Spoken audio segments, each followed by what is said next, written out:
Hello everyone, welcome to commerce Adda 24/7। My name is Aman Mehta और आज हम बात करने वाले हैं डिसोल्यूशन ऑफ पार्टनरशिप फर्म के बारे में। आज ये है last part of this chapter. अगर आपने इससे पहले के सेशन नहीं देखे तो आई बटन में लिंक मिल जाएगा, जरूर जाकर के चेकआउट कीजिए और अच्छे से पढ़िए, शुरू से पढ़िए, तभी चीजें ज्यादा क्लियर होंगी।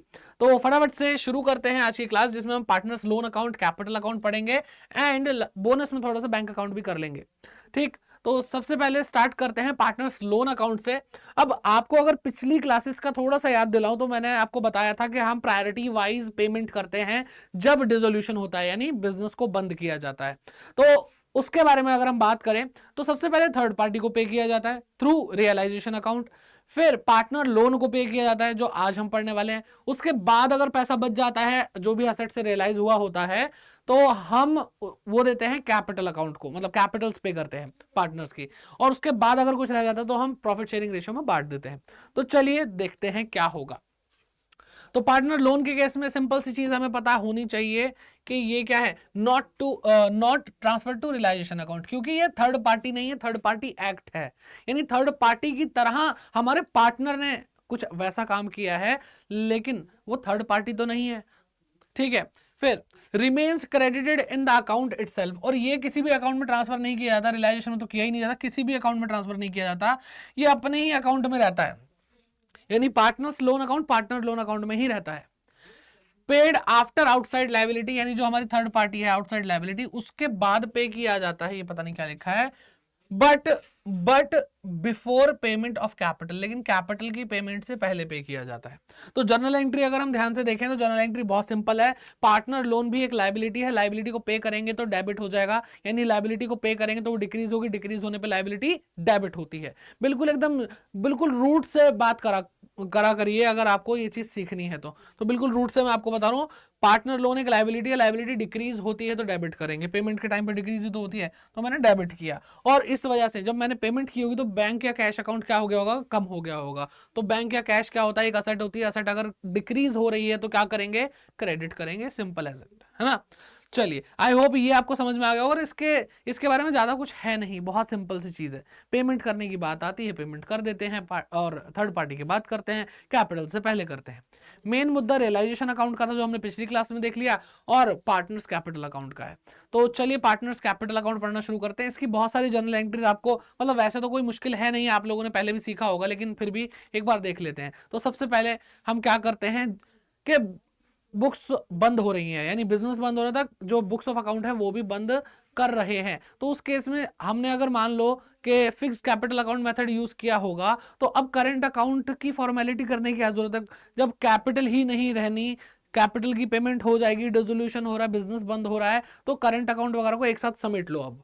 तो कहने का मतलब क्या है कि करंट अकाउंट, किसी भी पार्टनर का करंट अकाउंट अगर है तो उसका जो बैलेंस होगा, डेबिट बैलेंस, कौन सा बैलेंस, नेगेटिव बैलेंस है, तो वो हम कहां पे क्या करते हैं, उसको ले आते हैं पार्टनर के कैपिटल अकाउंट में। ठीक है, और जैसे ही नेगेटिव बैलेंस आएगा तो कैपिटल और कम हो जाएगी। ठीक है, इसके बाद अगर पॉजिटिव बैलेंस है, यानी क्रेडिट बैलेंस है किसी भी पार्टनर के करंट अकाउंट का, तो वो क्या होगा बेटा, कैपिटल में आएगा तो कैपिटल इंक्रीज हो जाएगी, और कैपिटल इंक्रीज होती है तो क्या होता है, क्रेडिट करते हैं, सिंपल है। फिर क्या होता है, प्रॉफिट एंड लॉस अकाउंट है, जनरल रिजर्व है, यानी जो भी एक्यूमुलेटेड प्रॉफिट है, रिजर्व्स हैं, वो पार्टनर की कैपिटल में ट्रांसफर किया जाता है और पार्टनर की कैपिटल को बढ़ा दिया जाता है। बार बार बताने की जरूरत नहीं है, कैपिटल जब भी बढ़ती है तो हम क्या करते हैं, क्रेडिट करते हैं।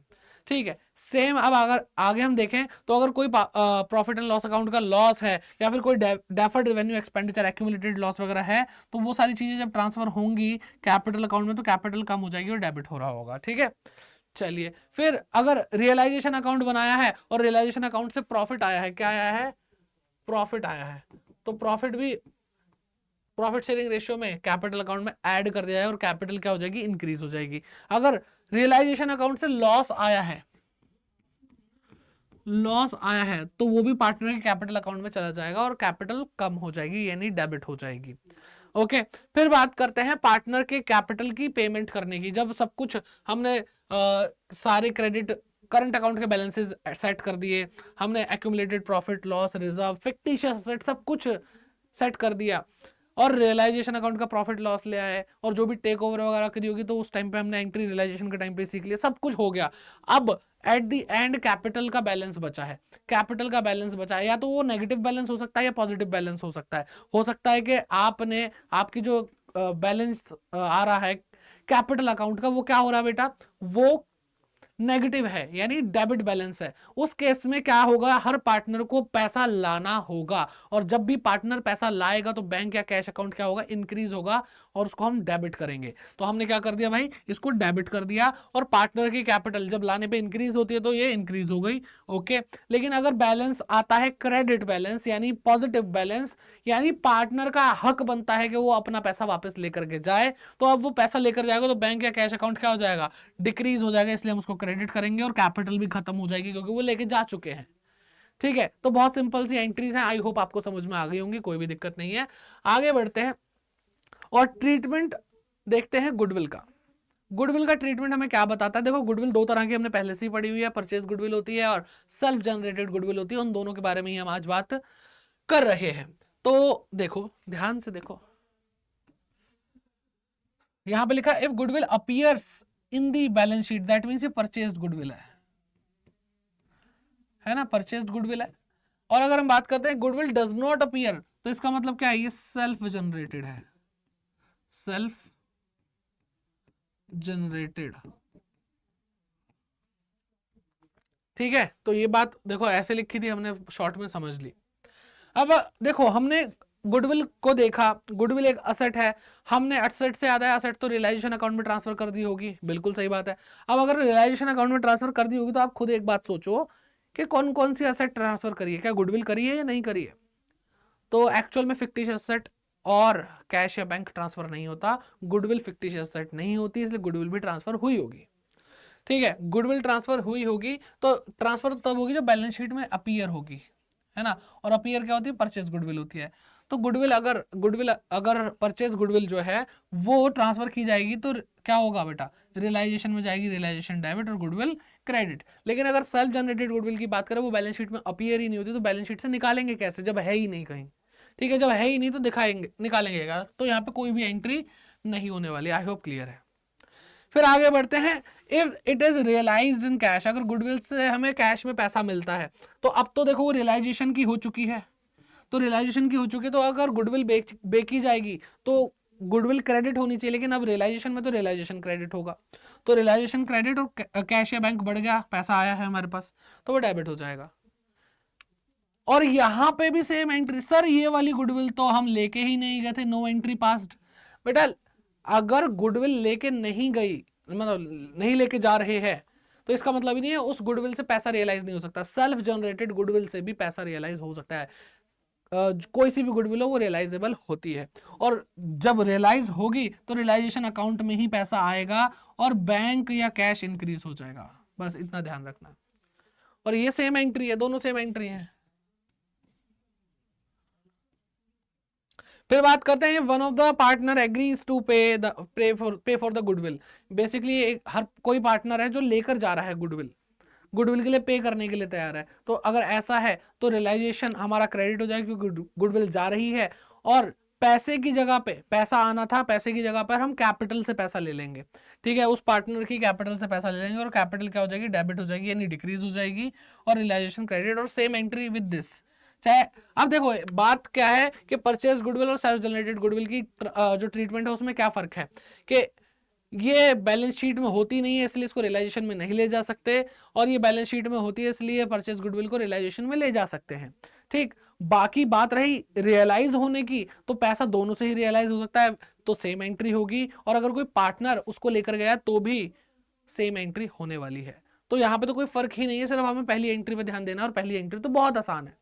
ठीक, तो गुडविल के बारे में आई होप आपको क्लियर हो गया होगा। अब देखते हैं आगे के भाई कुछ और बातें दी गई हैं जो बहुत इंपॉर्टेंट है। किसके बारे में, अगर पार्टनर के कैपिटल का डेबिट बैलेंस है, दैट मींस नेगेटिव बैलेंस है, तो उस केस में क्या क्या बातें ध्यान रखनी होती हैं। तो सबसे पहली चीज तो यही है कि पार्टनर का अगर नेगेटिव बैलेंस है तो क्या होगा। दो सिचुएशन बताइए, बहुत सिंपल सिंपल सी। हमें ये चेक करना है कि पार्टनर ने फर्म को लोन दिया है या नहीं, ठीक है, फर्म को लोन दिया है या नहीं ये चेक करना है। अगर पार्टनर का कैपिटल का नेगेटिव बैलेंस है और पार्टनर ने लोन नहीं दिया, पार्टनर ने बिजनेस को, फर्म को लोन नहीं दिया, तो सिंपल सी चीज क्या है कि जो फर्म है उसके पास कोई भी पैसा नहीं है, तो वो सीधा सीधा बोलेगी कि भाई हमने तुम्हें कुछ देना नहीं है और तुम्हारा नेगेटिव बैलेंस, तुमसे हमें पैसा लेना है तो तुम चुपचाप से कैपिटल के लिए पैसा ले आओ। तो कैश या bank account debit to capital account of that partner. समझ में आई बात? लेकिन अगर इन केस के पार्टनर ने फर्म को लोन दिया होता और पार्टनर के कैपिटल अकाउंट का नेगेटिव बैलेंस आता, तो फिर क्या होता? फिर फर्म की हिम्मत नहीं होती कि तुम्हारा नेगेटिव बैलेंस, चुपचाप पैसा लाओ। वो बोलेगी तुम्हारा नेगेटिव बैलेंस है, हमें आपको, हमने लोन दिया था, हमें आपको वापस लौटाना है पार्टनर जी। तो एक काम करते हैं ना, आपको जो हमें लोन देना था उसमें से कट कर लेते हैं। तो बात समझ में आ रही है? पॉइंट इज दिस कि अगर डेफिशिएंट रह जाता है अमाउंट, यानी नेगेटिव बैलेंस है, यानी आपकी कैपिटल डेफिशिएंट है और पार्टनर ने कोई लोन नहीं दिया है, partner has not given loan to the firm, तो वो कैश लाएगा। क्या करेगा बेटा? वो जो डेफिशिएंट अमाउंट है, जितना अमाउंट कम रह गया उतना लाएगा। यानी मान लो -5,000 रुपए कैपिटल है, तो उसको 5,000 लाकर जीरो बैलेंस तो करना ही है, तो लाएगा, ब्रिंग। लेकिन अगर क्या है भाई, if the partner has given loan to the firm, अगर पार्टनर ने लोन दे रखा है तो वो लोन अकाउंट में ट्रांसफर हो जाएगा नेगेटिव बैलेंस। और मान लो -5,000 अगर नेगेटिव बैलेंस है किसी भी पार्टनर के कैपिटल अकाउंट का और 50,000 का लोन दे रखा है, तो उस डेफिशिएंसी को, उस माइनस बैलेंस, नेगेटिव बैलेंस को कैपिटल के लोन में ट्रांसफर किया जाएगा और 50,000 का लोन अब सिर्फ 45,000 रुपए का रह जाएगा। सर एक बार समझा दो बढ़िया से एग्जाम्पल दे करके। तो आ जाओ समझ लो एग्जाम्पल के साथ। 3 एग्जाम्पल लेके आया हूं मैं आपके लिए। पहला, लोन फ्रॉम हरीश। हरीश एक पार्टनर है और हरीश से लोन लिया हुआ है फर्म ने 50,000 रुपए का, and balance in his capital account, उसकी कैपिटल अकाउंट का क्रेडिट पॉजिटिव बैलेंस है, कोई टेंशन वाली बात ही नहीं है, 25,000 रुपए। तो क्या होगा? हरीश को, मतलब जो फर्म है, फर्म को 50,000 रुपए हरीश से जो लोन लिया है वो लौटाने होंगे बैंक अकाउंट हमारा डिक्रीज हो जाएगा, और जो 25,000 रुपए वो भी देने होंगे कैपिटल के। फिर दूसरा एग्जांपल आता है, loan from Harish is 50,000 same, and the balance in his capital account, और वो डेबिट बैलेंस है, नेगेटिव बैलेंस है। यहां पे खेल शुरू हुआ जो हम अभी पिछली स्लाइड पे कॉन्सेप्ट पढ़ रहे थे। 40,000 रुपए नेगेटिव बैलेंस है, तो ये 40,000 रुपए, अब लोन तो है तो 40,000 अगर नेगेटिव बैलेंस है तो ये लोन में ट्रांसफर हो जाएगा, और हम बोलेंगे मिस्टर हरीश, आपका जो लोन है 50,000 रुपए का, उसमें से आपकी जो कैपिटल का नेगेटिव बैलेंस था वो 40,000 रुपए हमने माइनस कर दिया, अब आपको हम सिर्फ 10,000 रुपए पे कर रहे हैं, ठीक है, और 10,000 रुपए से पेमेंट होगी और बैंक 10,000 से कम हो जाएगा। तो इस तरीके से ट्रांसफर हुआ और हमने लोन से ही सारी चीजें सेट ऑफ कर ली। फिर आता है last example, loan from Harish. Harish से लोन, हरीश ने लोन दिया 50,000 रुपए का सेम, और कैपिटल का डेबिट बैलेंस है 60,000 रुपए। Oh my God. तो अब क्या होगा? हमने बोला मिस्टर हरीश, अब तो और गुस्से में, मिस्टर हरीश 50,000 रुपए का लोन आपने हमें दिया था, ज्यादा खुश नहीं होने का, ठीक है, 60,000 रुपए आपके नेगेटिव बैलेंस निकलना, 10,000 रुपए चुपचाप लेकर आओ। तो 10,000 रुपए अब हरीश और लेकर आएगा, और फर्म है उसको 10,000 रुपए मिलेंगे और बैंक अकाउंट उनका इंक्रीज होगा 10,000 रुपए से। आई बात समझ में? इजी, ठीक है ना? चलिए अब एक काम करते हैं, एक क्वेश्चन कर लेते हैं ताकि ये सारी चीजें हमारे दिमाग में बैठ जाए, ठीक है? तो हम इस क्वेश्चन में एक फुल फ्लेज क्वेश्चन कर रहे हैं जिसके अंदर रियलाइजेशन अकाउंट भी होगा और पार्टनर का कैपिटल अकाउंट भी होगा और सारी चीजें होंगी, ठीक है? लोन के बारे में नहीं भी होगा तो लोन की एक ही एंट्री सीखनी होती है, वो मैंने आपको बता दी है। कहीं पे आपको गलती से दिख जाएगा तो आप कर लोगे, टेंशन मत लो। और हर तरीके के क्वेश्चन आगे भी लेकर आऊंगा, चाहे प्रैक्टिस सेशन बहुत सारे भी आने हैं, बस बता देना कि सर अब प्रैक्टिस करा दो, सर पेपर आ चुके हैं, एक बार प्रैक्टिस करा दो सर, ठीक है? कमेंट में देखता रहता हूँ, कमेंट जरूर करिएगा अगर आपको कुछ भी पूछना है। चलिए तो बात करते हैं क्वेश्चन की। आपको एक बैलेंस शीट गिवन है, ए और बी की, दो पार्टनर है ये, ठीक है? पीएसआर नहीं दिया इनका, प्रॉफिट शेयरिंग रेशियो, तो समझ जाओ इक्वल है। तो क्या क्या दिया है, सन्ड्री क्रेडिटर है, बिल पेबल है, मिसेज ए, मिसेज बी, भाभी जी, भाभी जी, भाभी जी नंबर 1, भाभी जी number 2, general reserve, investment fluctuation reserve, A is capital, B is capital, Mrs A है मतलब इनकी वाइफ्स हैं, ठीक है। एसेट की बात करते हैं, cash in hand, cash at bank, stock in trade, investment, debtor, और डेटर में से प्रोविजन लेस किया हुआ भाई हमने डाउटफुल डेट का, okay. Plant and machinery, building, goodwill, profit and loss, अब एसेट साइड पे प्रॉफिट एंड लॉस है, दैट मीन्स ये लॉस है, डेबिट बैलेंस है। आ रही है बात समझ में? तो ये आप बैलेंस शीट अच्छे से देख लो, घूर लो, समझ में आ जाए तो मजा आ जाएगा, है ना। चलिए, I hope this is clear.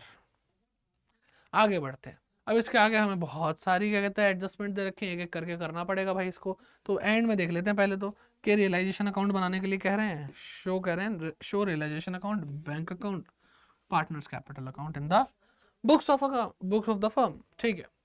सबसे पहली चीज बोलिए, a promise to pay Mrs, चलो छोड़ दो, पहले एक काम करते हैं, पहले हम असेट लाइबिलिटी ट्रांसफर कर लेते हैं। तो भाई देखो, कैश और बैंक तो नहीं लेकर जाना, ठीक है। स्टॉक लेकर जाना, इन्वेस्टमेंट लेकर जाना, डेटर लेकर जाना, डेटर से रिलेटेड जो प्रोविजन वो भी लेकर जाना, plant and machinery, building, goodwill, ठीक है, लेकर जानी है। और सर ये प्रॉफिट एंड लॉस, बेटा ये लॉस है, ये असेट नहीं है, इसको हम, और वैसे भी फिक्टिशियस असेट है, कैसी असेट है बेटा, फिक्टिशियस असेट है, और इसको हम क्या करते हैं, पार्टनर्स के कैपिटल अकाउंट से राइट ऑफ कर देते हैं, तो ये भी नहीं जाएगा, ठीक है। बाकी सब लेकर जाओ, स्टॉक, इन्वेस्टमेंट, डेटर, अब देखना पड़ेगा बार बार। चलो स्टॉक, इन्वेस्टमेंट, डेटर लिखते हैं पहले, 5,000, 10,000 और 20,000। तो कहाँ पे ट्रांसफर होता है असेट, यहाँ पे ट्रांसफर होता है, लिखो।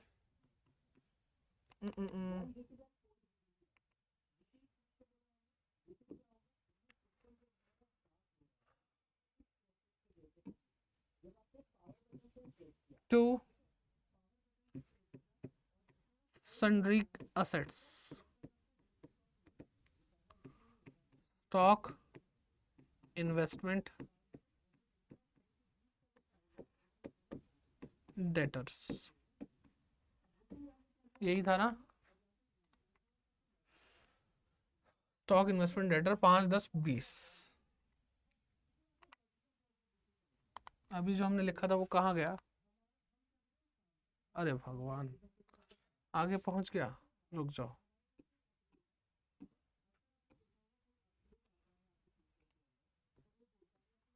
तो sundry assets, stock 5,000, investment 10,000,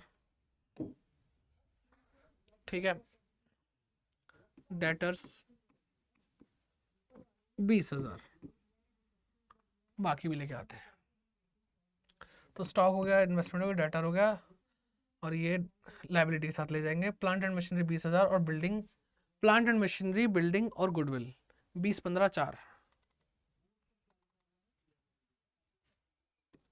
plant and machinery, ठीक है, 20,000, 15,000 और 4,000, 4,000 की गुडविल थी। फर्नीचर था, क्या था, बिल्डिंग थी। कौन सी बिल्डिंग 15,000 की होती है भाई, चलो कोई बात नहीं, क्वेश्चन है, इज्जत रख लेते हैं इसकी। तो सारी एसेट ले आए हम, सारी एसेट ले आए भाई, एक बार देख लो अच्छे से।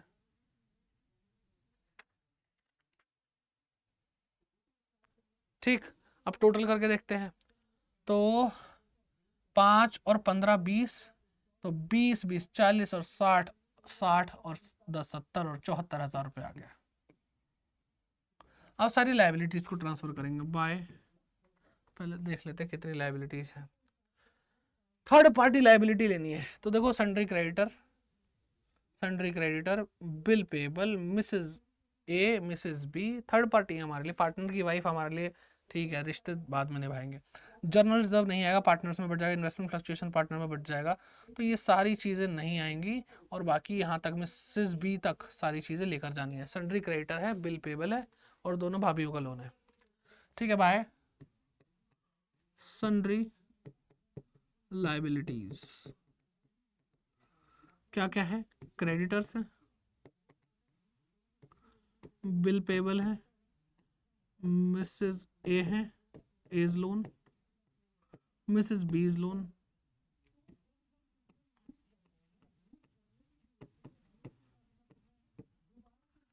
ठीक। अमाउंट तो देखा ही नहीं हमने। अमाउंट है 30, 8, 5, 10, 30, 8, 5, 10,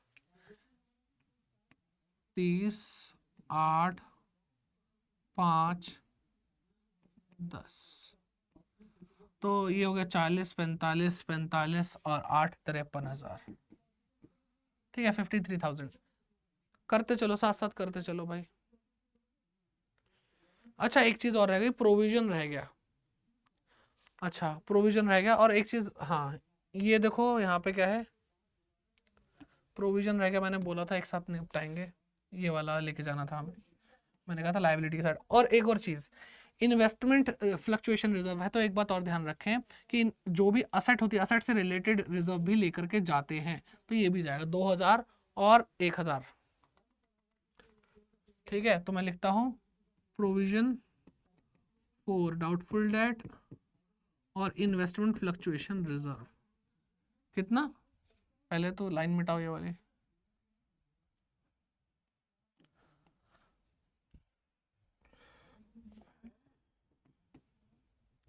2000 और 1000, 53 था, 56,000 हो गया।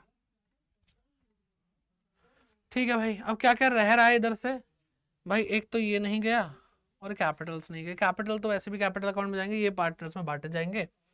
और अब तो यहाँ से ये नहीं गया और ये नहीं गया, बस इसकी टेंशन लेनी है। तो हमने सारी की सारी जो रियलाइजेशन अकाउंट में चीज़ें जानी थी वो बैलेंस शीट से ट्रांसफर कर दी हैं। अब एक एक करके हम एडजस्टमेंट्स पढ़ेंगे और चीज़ों को करते हुए चले जाएंगे। तो पहले आता है, ए प्रॉमिस टू पे मिसेस एज लोन, अपनी वाइफ का लोन चुकाने के लिए तैयार है, and took stock in trade, और स्टॉक भी लेके जाने के लिए तैयार है 4,000 रुपए का। ठीक है, तो लाइबिलिटी चुकाएंगे। तो देखो लाइबिलिटी पे ऑफ कहाँ से होती है, आती इधर है तो जाती जाएगी यहाँ से। तो यहाँ पे लिखो टू एज कैपिटल अकाउंट। ठीक है, पेड मिसेस एज लोन। ए का लोन था, मिसेस ए का लोन था कितना, 5,000 रुपए का, तो इन्होंने 5,000 रुपए का वो लोन चुका दिया। फिर और बात करते हैं, इन्होंने बोला स्टॉक लेकर के जाएंगे। स्टॉक लेकर के जाएंगे कितना, लिखा है स्टॉक इन ट्रेड 4,000 रुपए का, टुक टुक स्टॉक इन ट्रेड। ठीक है, 4,000 रुपए का। तो 5,000 का, खैर उससे हमें मतलब ही नहीं, हम लिखेंगे एज कैपिटल अकाउंट। ठीक है, टुक स्टॉक कितना, 4,000 रुपए। ठीक, आइए, तो ये वाला पॉइंट हो गया हमारा फर्स्ट पॉइंट, कुछ नहीं रहता, सब कुछ कर लिया। B took half of investment, B लेके गया हाफ ऑफ इन्वेस्टमेंट, आधी इन्वेस्टमेंट एट 10% डिस्काउंट। तो इन्वेस्टमेंट थी कितने की, इन्वेस्टमेंट थी 10,000 रुपए की, आधी यानी 5,000 रुपए की लेके गया, और उसमें भी 10% डिस्काउंट लिया। 5,000 का 10% होता है 500 रुपए, तो 5,000 की चीज 500 रुपए और कम करके लेके गया, यानी 4,500 रुपए की। तो क्या लेके गया, इन्वेस्टमेंट, तो वो भी इधर आएगी। तो लिखेंगे B is capital account took investment, कितना, 4,500। ठीक है, ये भी हो गया। फिर डेटर रियलाइज्ड 19,000, डेटर से 19,000 मिले। अभी देख लेते हैं कि भाई और बाकी एसेट से क्या हो रहा है, तो एक ही बार हम लिखेंगे बाय कैश या बैंक, और फिर सारी एसेट से जो जो रियलाइज हुआ एक साथ लिख देंगे। तो इसलिए अभी थर्ड पॉइंट को होल्ड पे डालो। फिर बात करते हैं फोर्थ पॉइंट की, creditor and bill payable were due on an average basis. बेटा अगर मैं बोलूँ कि इस क्वेश्चन में सबसे बढ़िया बात क्या है, तो वो ये फोर्थ पॉइंट है। ठीक है, ये बात ध्यान रखना, फोर्थ पॉइंट बहुत बढ़िया है। Creditor and bill payable were due on an average basis of 1 month after 31st March, but they were paid immediately। के कहने का मतलब क्या है कि जो क्रेडिटर और बिल पेबल थे, उनकी पेमेंट 31 मार्च के बाद 1 महीने तक और टाइम था, वो तब होनी थी, लेकिन अब भाई फर्म बंद हो रही है तो 31 मार्च को उन्होंने क्या करा, इमीडिएट पेमेंट कर दी। ठीक है, कैसे? 6% डिस्काउंट के साथ पर एनम। बहुत बढ़िया टॉपिक है। चलो अभी बताते हैं, और कोई लाइबिलिटी तो नहीं है ना हमारी, तो क्रेडिटर और bill payable Mrs A Mrs B तो देख लेंगे ये लोग। ठीक है, प्रोविजन फॉर डाउटफुल डेट और रिजर्व से पेमेंट होनी नहीं है। मिसेस बी के लोन के बारे में बात करिएगा कहीं पे किसी ने? नहीं तो फिर मिसेस बी के लोन को भी हम क्या कर देंगे, हाथों हाथ इनके साथ ही निपटा डालेंगे। तो भाई बात तो नहीं करिए कहीं पे। ठीक है, और कुछ ऐसा जो पे करना हो, रियलाइजेशन एक्सपेंस, हाँ यहाँ पे है 7th पॉइंट पे आपको रियलाइजेशन एक्सपेंस दे रखे हैं 1000 रुपए के। तो चलो मिसेस बी का लोन, रियलाइजेशन एक्सपेंसेस और 4th पॉइंट एक साथ करते हैं। ठीक, तो जितने भी क्रेडिटर बिल पेबल हैं उनमें 6% पर एनम के हिसाब से 1 महीने का डिस्काउंट देना है। ठीक, चलो आ जाओ। तो कहां से आया, लाइबिलिटी इधर ट्रांसफर हुई है तो पेमेंट यहां से होगी, तो लिखो टू बैंक अकाउंट, क्योंकि बैंक अकाउंट बनानी है तो बैंक अकाउंट लिख रहे हैं। अब क्या क्या पे किया हमने, क्रेडिटर्स और बिल पेबल और मिसेस बीज लोन और रियलाइजेशन एक्सपेंस। पेमेंट इसी की हुई है। रियलाइजेशन एक्सपेंसेस 1000 रुपए के हैं, बिल्कुल हैं 1000 रुपए के। फिर मिसेस बी का लोन जितना है उतना, क्योंकि और तो कोई इन्फॉर्मेशन है, 10,000 रुपए पूरे पे किए। फिर बिल पेबल 8000। अब ध्यान से सुनो, 8000 का 6% 1 महीने के लिए, क्योंकि 1 महीने पहले ही तो पेमेंट करी, पूरे साल भर थोड़ी ना। तो 6 2 जा और 2 4 जा और 2 जीरो 2 जीरो, 40 रुपए हटा दो भाई। 40 रुपए के डिस्काउंट के लिए मरे जा रहे थे, बताओ। कह रहे नहीं नहीं हमारे 40 रुपए कम करो। तो 8000 था, 8000 रुपए में से 40 माइनस कर दो, तो क्या आ गया भाई, 7960 रुपए पे किए होंगे। ठीक है, इसको हटाओ, सफाई जरूरी है भाई। क्वेश्चन बहुत इंपॉर्टेंट है, और भाई इतना लग के आपको क्वेश्चन कराया जा रहा है तो साथ साथ आप भी पूरा है ना कोऑपरेट करेंगे।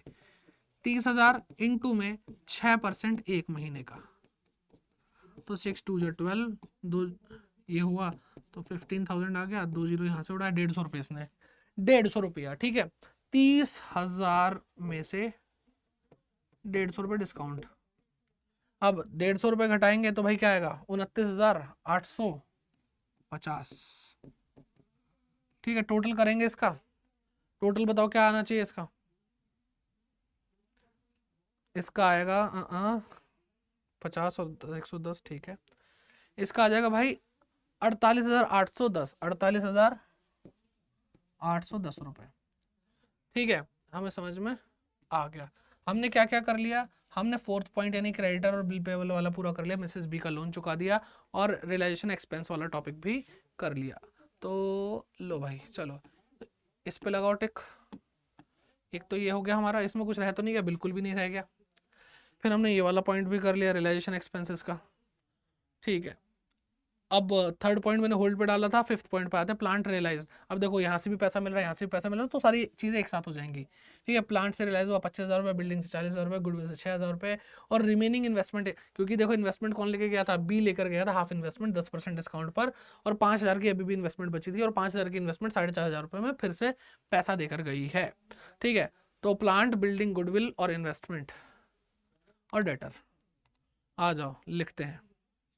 तो यहाँ पे लिखा हमने बाय बैंक अकाउंट। अब असेट इधर ट्रांसफर हुई थी तो पैसा किधर से रियलाइज होगा, इधर से होगा। तो सबसे पहले तो डेटर लिख लो जो होल्ड पे डाल रखा है। डेटर से 19,000 आई थिंक, एक बार चेक कर लेंगे दोबारा से, 19,000 रुपये आए थे डेटर। इन्वेस्टमेंट इससे 4,500 रुपये आए थे जो रिमेनिंग बची है। बिल्डिंग मुझे ध्यान नहीं, अभी देखता हूँ कितना अमाउंट है। और गुडविल है, देखो जगह नहीं थी इसलिए हमने एक और अकाउंट पहले से रखा हुआ है। ठीक, गुडविल तो मैंने क्या क्या लिख लिया, प्लांट नहीं लिखा, प्लांट लिखना है, बिल्डिंग लिख लिया, गुडविल लिख लिया और इन्वेस्टमेंट लिख लिया। तो प्लांट से 25,000, प्लांट 25,000। ठीक है, कह रहा है बिल्डिंग और गुडविल देखना मुझे, तो ये वाला पॉइंट भी हो गया। थर्ड 19,000 रुपये लिख लिया, प्लांट से 25,000 रुपये लिख लिया, बिल्डिंग 40 और ये 6, बस यही रह रहा है 40 और 6, 40 और 6, तो 25 और 6 31,000 होते हैं, 31 और 40 71,000 होते हैं। ठीक है, 71 में 71 का एक हटा के इसको दो तो 20 हो गया, 90 और 94,500 आ गया। देखा टोटल करने का स्टाइल देख रहा हूँ, 94,500 रुपये आ गया। भाई देखो यही है, तसल्ली से आराम से एक एक चीज देखते चलो। 5वां पॉइंट भी हो चुका है, 7वां भी हो चुका है, सिर्फ और सिर्फ 6th पॉइंट बचा है हमारा। भाई देखो पहले एक्यूरेसी पे काम करना है, फिर स्पीड पे काम करना है। आपको समझाने के लिए आराम आराम से तसल्ली से बता रहा हूँ कि देखो मैंने पहले क्या देखा फिर क्या देखा। ऐसा नहीं है मैंने अपना क्वेश्चन कर लिया, भैया समझ में आता तो देख लो, नहीं आता तो मत देखो, ऐसे वाला काम नहीं करते। ठीक है, आपको बता रहा हूँ, देखो मैंने पहले क्या उठाया, फिर मैंने इसको होल्ड पे क्यों रखा, फिर 4th पॉइंट क्यों इंपॉर्टेंट है उसका बताया, क्योंकि यहाँ पर था ऑन एन एवरेज बेसिस पे 1 मंथ का जो डिस्काउंट था 40 रुपये और 150 रुपये, वो बहुत कमाल की चीज़ थी। नहीं तो बच्चे सीधे 6% माइनस कर देते, ऐसे नहीं होता। ठीक है चलो, तो अब 6th पॉइंट पे आते हैं। There was an old typewriter, एक ओल्ड टाइपराइटर था in the firm which had been written off completely, जिसको बुक्स ऑफ अकाउंट से पूरा डेप्रिशिएट करके हटा दिया था। ठीक है, लेकिन उसके एस्टिमेटेड वैल्यू 300 रुपये दिख रही है। It was taken away by B, B लेके जा रहा है। ठीक है, एट दिस एस्टिमेटेड प्राइस 300 रुपये में लेकर जा रहा है बी। तो भाई असेट जाती है किधर से, इधर से जाती है, बाय बीज कैपिटल अकाउंट, टुक टाइपराइटर 300 रुपये। ठीक है, और कुछ तो नहीं रह रहा, एक बार देख लो। बैलेंस शीट हमने खाली कर ली, हमने 6th पॉइंट भी कर लिया, सब कुछ कर लिया भाई, सब कुछ कर लिया। ठीक है, कुछ भी नहीं रहता। अब टोटल करने की बारी आ चुकी है, टोटल करेंगे टोटल। ठीक है, तो 56,000 40,000 56,000 4,000 60,000 64,500, 64,500 में 94,500 300 जोड़ो, उसके बाद क्या आता है, क्या आता है भाई 1,59,300। क्या आ रहा है भाई, 1,59,300 आ रहा है। अब इधर देखो जरा, स्टॉक आपको 74,000 का दिया है, 1,59,300 नहीं आ रहा, ये तो नॉर्मल टोटल है। एक मिनट, ये नहीं आ रहा है यहाँ पे, पहले डेबिट साइड का टोटल करना है, वो 1,59,000 होगा। 74 और 5 ठीक है, 48 810। हाँ तो भाई ये वही, हाँ सही है सही है, 1,59,000। पेन कहाँ गया हमारा, ठीक है 1,59,300 यही आ रहा है हमारा। क्रेडिट साइड ज़्यादा यानी प्रॉफिट आएगा, क्या आएगा भाई, प्रॉफिट आएगा। तो हम यहाँ पे लिखेंगे टू प्रॉफिट ऑन रियलाइजेशन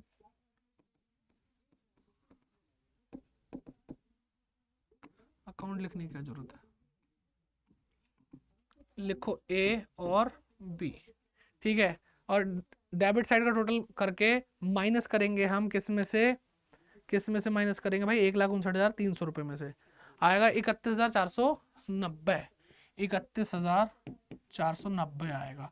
और भाई कोई प्रॉफिट शेयरिंग रेशो नहीं दिया तो आधा आधा कर लेंगे, तो भाई 30,000 का आधा करो 15,000, 1,490 का अगर आधा करोगे तो 745 आ रहा है।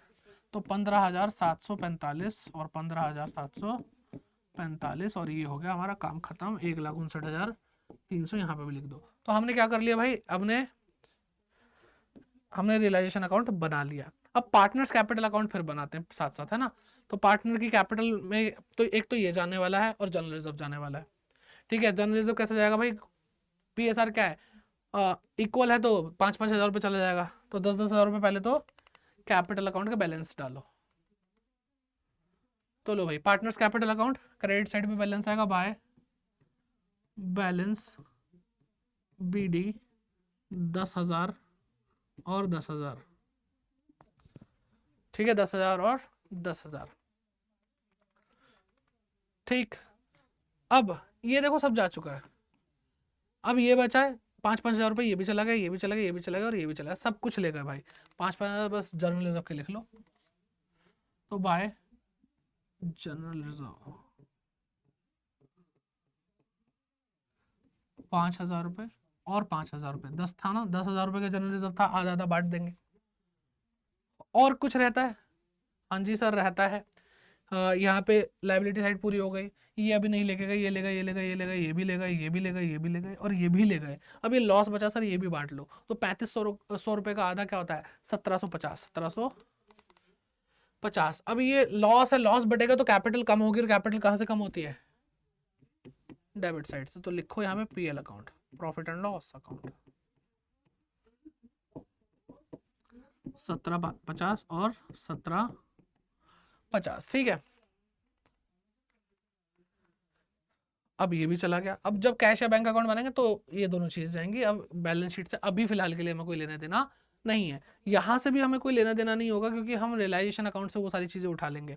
ठीक है, तो अब देखो पहले डेबिट साइड देख लेते हैं कि ए की कैपिटल, ए क्या लेके, ए ने क्या करा भाई, मिसेस ए का लोन दिया है, तो रियलाइजेशन अकाउंट डेबिट साइड पे दिखा रहा है, तो हम क्रेडिट साइड पे लिखेंगे रियलाइजेशन अकाउंट। लिखो भाई, by realisation account paid Mrs as loan. कितना था लोन? हाँ 5,000 रुपये, 5,000 ए ने दिया ना, ए, और यहाँ पे डैश। तो भाई इसका कोई लेना देना नहीं, ये हमने कर लिया, ये बैंक अकाउंट में जाएगा, इससे कोई लेना देना नहीं। तो यहाँ वाला तो हो गया। इधर वाला देखो, यहाँ से कोई लेना देना नहीं, ए ने स्टॉक लिया, उसकी कैपिटल कम करेंगे 4,000 रुपये से। ए लिखो टू रियलाइजेशन अकाउंट। ठीक है, टुक स्टॉक 4,000 रुपये से लेके गया वो, यहाँ पे डैश। और अभी बी कुछ लेके गया है, लिखो भाई बाय रियलाइजेशन अकाउंट। बी क्या लेके गया? बी तो एक भाई टाइपराइटर भी लेके गया, ये भी एक साथ लिख देंगे 300 रुपये। और बी लेके गया है इन्वेस्टमेंट, तो इन्वेस्टमेंट एंड टाइपराइटर, तो 300 रुपये का टाइपराइटर और 4,500 रुपये की इन्वेस्टमेंट, तो टोटल कितना हो गया? 4,800 रुपये। तो इधर का हो चुका था, इधर से कोई मतलब नहीं, ये दोनों हो गए। अब यहाँ पे भी बैंक अकाउंट में जाएगा, और कुछ बचा क्या? ये जाएगा अभी पार्टनर के कैपिटल में, और ये वाला हम टाइपराइटर का ले गए हैं पैसा। अब रियलाइजेशन अकाउंट से प्रॉफिट हुआ है, तो 15,745 और 15,745 हम इनकी कैपिटल बढ़ाएंगे। लो भाई बाय रियलाइजेशन अकाउंट, ब्रैकेट में लिखते चलो भाई साथ साथ, क्या है ये? Profit on realisation.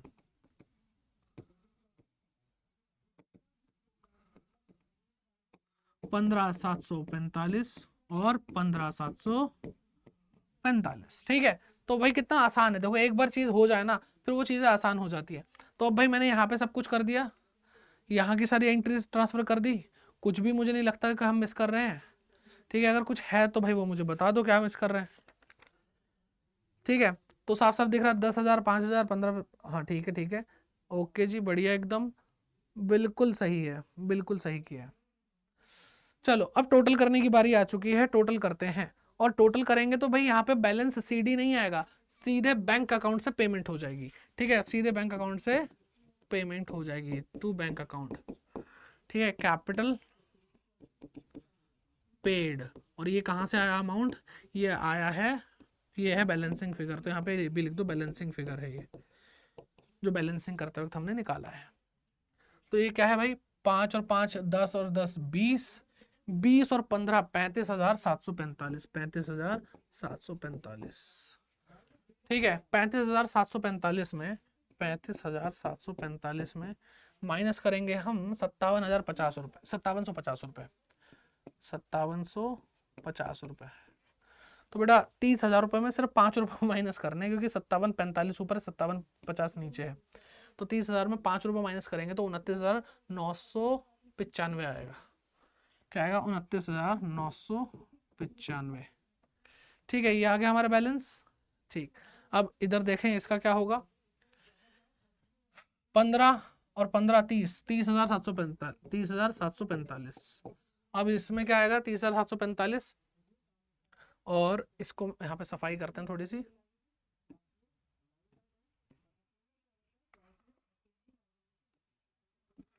तीस हजार 745 में माइनस करेंगे हम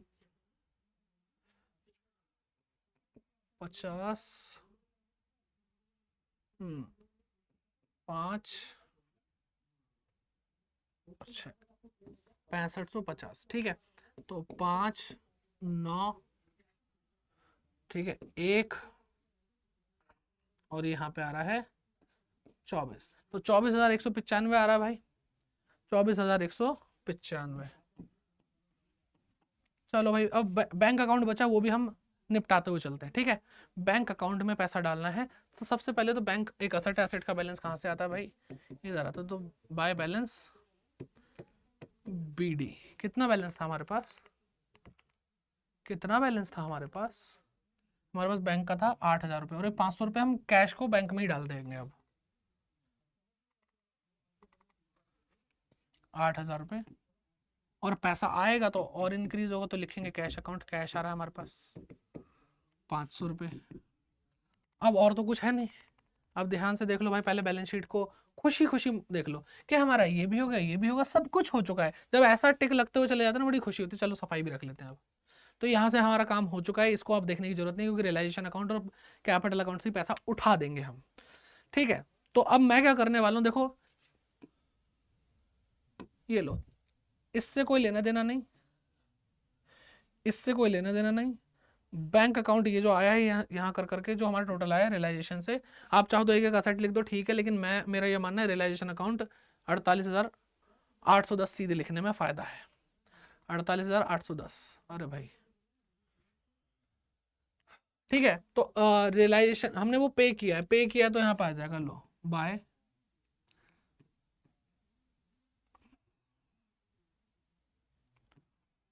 प्रॉपरली लिखें क्या, वो ज़्यादा बेटर है। बाय लिख देते हैं, चलो रियलाइजेशन।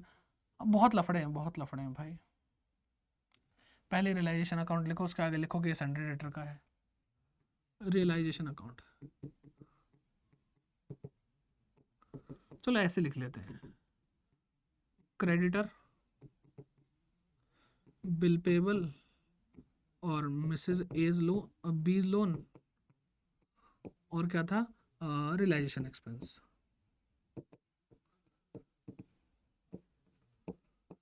ठीक है, इसका था 7,960 रुपये बिल पेबल का, और इसका 10,000 रुपये था, और इसका 1,000 रुपये था जहाँ तक है। और मिस क्रेडिटर का देख लेते हैं कितना है, 29,850। हाँ ठीक है ठीक है ठीक है, 29,850, 48,810 रुपये इस तरह से हमने पे किए हैं। अब रिसीव भी किए हैं भाई हमने रियलाइजेशन से पैसा, तो लिखो रियलाइजेशन अकाउंट असेट्स। ठीक है, डेटर है, इन्वेस्टमेंट है, बिल्डिंग है। ठीक है, डेटर, इन्वेस्टमेंट,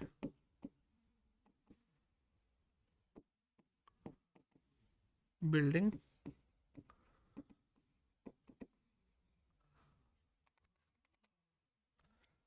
बिल्डिंग 40,000 की थी ना, हाँ 40,000 की। गुडविल और प्लांट, गुडविल और प्लांट,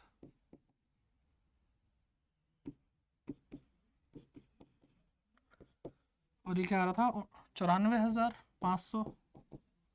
अब देखो कमाल की बात है कि रियलाइजेशन में ना आपका जो बैंक अकाउंट है वो बिल्कुल मैच होना चाहिए। ठीक है, ये हो गया, सब कुछ हो गया। अब यहाँ से हमने सारा निपटा लिया है। ठीक है, ये भी निपटा लिया है, इसकी ज़रूरत नहीं है, इसकी भी ज़रूरत नहीं है, रियलाइजेशन खाली कर दिया हमने। अब कैपिटल अकाउंट में देखते हैं, बैंक अकाउंट का कोई जिक्र है? यहाँ तक तो कोई जिक्र नहीं, सिर्फ ये वाला होगा, और यहाँ तक भी कोई जिक्र नहीं है। तो 29,995 और 24,195 बैंक अकाउंट से पे किया है। तो by A is capital account जो पेमेंट हो रही है, by B is capital account, ठीक है। 29,995 और 24,195 टोटल करोगे तो भाई बराबर आएगा। टोटल करोगे तो क्या आएगा? बिल्कुल बराबर आएगा। तो आप क्या क्या टोटल आ रहा है इसका, एक बार बता देना मुझे, ठीक है। टोटल आएगा इसका 1,03,000 रुपये। क्या आएगा? 1,03,000 रुपये आएगा, और इधर भी 1,03,000 रुपये आएगा, ठीक है। चलो जी, तो आई होप यहाँ तक आपको सब कुछ तो कर ही लिया हमने, ठीक है। जो जो बोला था हमने वो सब कुछ कर लिया। हमने रियलाइजेशन अकाउंट बनाया, हमने बैंक अकाउंट बनाया, हमने पार्टनर्स कैपिटल अकाउंट बनाया, सब कुछ। आई होप आपको समझ में आ गया होगा। और कोई भी दिक्कत परेशानी है तो कमेंट बॉक्स आपके लिए है ना, तो कमेंट बॉक्स आपके लिए है, तो कमेंट करिए। और उससे पहले आप क्या करेंगे? लाइक जरूर करिए और शेयर करिए, और ऐसे क्वेश्चन की प्रैक्टिस करने के लिए जुड़े रहिए कॉमर्स अड्डा 24/7 के साथ। और कमेंट करके इस क्लास का फीडबैक जरूर दीजिए, और सब्सक्राइब कीजिए अगर आप नए आए हैं। तो बस ऐसे ही मिलते हैं नेक्स्ट क्लास में, तब तक के लिए bye bye, take care and keep growing.